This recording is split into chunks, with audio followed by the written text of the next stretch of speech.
Guys, welcome back to easy simplified.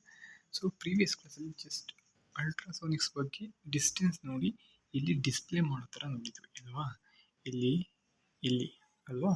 So ಈಸಲಿ ಒಂದು additional future add ಮಾಡಿದ್ವಿ, that is buzzer. ಓಕೆನಾ. ಏನು ಮಾಡುತ್ತೆ ಆ್ಯಕ್ಚುಲಿ ಹೆಂಗೆ ವರ್ಕ್ ಆಗುತ್ತೆ ಅಂದರೆ, ಇಫ್ ನಾವು ಕಂಡೀಷನ್ ಹೇಳಿದ್ವಿ ನೋಡಿ ಅಂತ, if distance is less than 10 ಅಂದರೆ ಬೀಪ್ ಆಗು ಅಂತ. ಓಕೆನಾ, ಅದು condition. Okay, this is all about surface. Let us go.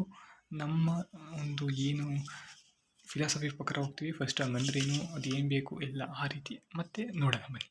So project 12 ಏನು, ಆ್ಯಸ್ ಯೂಶಲ್ ಪ್ರೀವಿಯಸ್ಲಿ ಕಾಂಪೌಂಡ್ ಹೆಂಗೆ ವರ್ಕ್ ಆಗ್ತಿತ್ತು ಅದೇ at the end buzzer add ಮಾಡ್ತೀವಿ.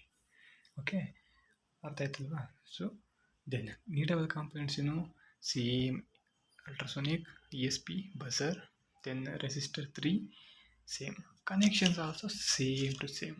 ಓಕೆನಾ, ಸೇಮ್ ಕನೆಕ್ಷನ್. ಬಟ್ ಒಂದು ಎಕ್ಸ್ಟ್ರಾ ಕನೆಕ್ಷನ್ ಏನಂದರೆ, ಬಜರ್ಗೆ ಪಾಸಿಟಿವ್ಗೆ GP25 ಕೊಡ್ತೀರಾ, ಇನ್ನೊಂದು ground, that's it. Okay, so ಈ ಪ್ರೋಗ್ರಾಮಲ್ಲಿ ಏನಂತ ಹೇಳಿದ್ದೀವಿ, ಲೆಸ್ ದೆನ್ 10 ಇದ್ದರೆ ಬೀಪ್ ಆಗು ಅಂತಲ್ವಾ.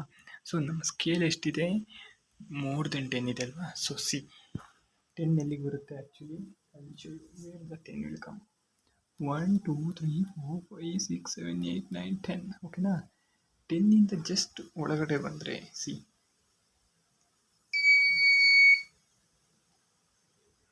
Okay, this is okay. 10 ಒಂದ್ಸಲಿ ಒಳಗಡೆ ಬಂದುಬಿಟ್ರೆ ಈ ಥರ ಬೀಪ್ ಆಗುತ್ತೆ. ಇಲ್ಲಿ ಬಂದಿದೆ ಅಲ್ಲ ನೋಡಿ, ಬೀಪ್ ಆಗಿದ್ದು ಇಲ್ಲಿ ಅಂದರೆ 14 ಇದೆ ಅಲ್ವಾ. ಸೊ ಬರ್ತಾನೆ ಇರುತ್ತೆ, ಯಾಕೆಂದ್ರೆ ರನ್ ಆಗ್ತಾಯಿದೆ. ನಾವು ಡಿಲೇ ಕೊಟ್ಟಿರೋದು ಫುಲ್ಲು ಕಮ್ಮಿ ಅಲ್ವಾ, ಸೊ ಹಂಗಾಗಿ. ಸೊ ನಾವು ಇನ್ನೇನು ಡಿಲೇ ಕಮ್ಮಿ ಕೊಟ್ಕೊಂಡು ಮಾಡಿದರೆ ಇದಾನು ಗೊತ್ತಾಗುತ್ತೆ. ಓಕೆನಾ. So very simple. So and very important, previous ವೀಡಿಯೋದಲ್ಲಿ ಹೇಳಿಲ್ಲ ಅನಿಸುತ್ತೆ. ಸೊ ಇಲ್ಲಿ ಹೇಳ್ತೀನಿ ಕೇಳಿಸ್ಕೊಳ್ಳಿ. ಏನಕ್ಕೆ ನಾವು ಇದಕ್ಕೆ ತೊಗೊತಾ ಇದ್ದೀವಿ ಅಂತ ನಾನು ಹೇಳಿದೆ ಹೊಸನೇ. ಬೇಸಿಕಲಿ ಮಾಡೋದಕ್ಕೆ ಮುಂಚೆ ಏನೇನು ಎಂಟರ್ಫ್ರೆನ್ಸು ಇವೆಲ್ಲ ಮಾಡಬೇಕಾದ್ರೆ ಒಂದೊಂದು ಪಿನ್ನಿಗೆ ನಾವು ಹಾಕ್ತಾಯಿದ್ದೀವಿ ಅಂದರೆ ಅದಕ್ಕೆ ಅಂತ ಸ್ಪೆಸಿಫಿಕೇಷನ್ಸ್, ಫ್ಯೂಚರ್ಸ್ ಇರುತ್ತೆ. ಅಲ್ಟ್ರಾಸೋನಿಕ್ಕಿಗೆ ಹಾಕಿದರೆ ಒಳ್ಳೆ accurate values and sum of the values ಬರುತ್ತೆ ಅಂತ ಅಲ್ಲಿಗೆ ಹಾಕ್ಕೊತೀವಿ. ಓಕೆನಾ. ಸೊ ಹಂಗಾಗಿ ಈ ವ್ಯಾಲ್ಯೂಸ್ನ ಮೀನ್ಸ್ ಈ ಪಿನ್ಸ್ಗಳಿಗೆ ನಾವು ಈ ಥರ ಕಾಂಪೊನೆಂಟ್ಸ್ ಹಾಕೋದು. Okay, yeah, that's it. So on next video notes IR obstacle detector we will see. Okay.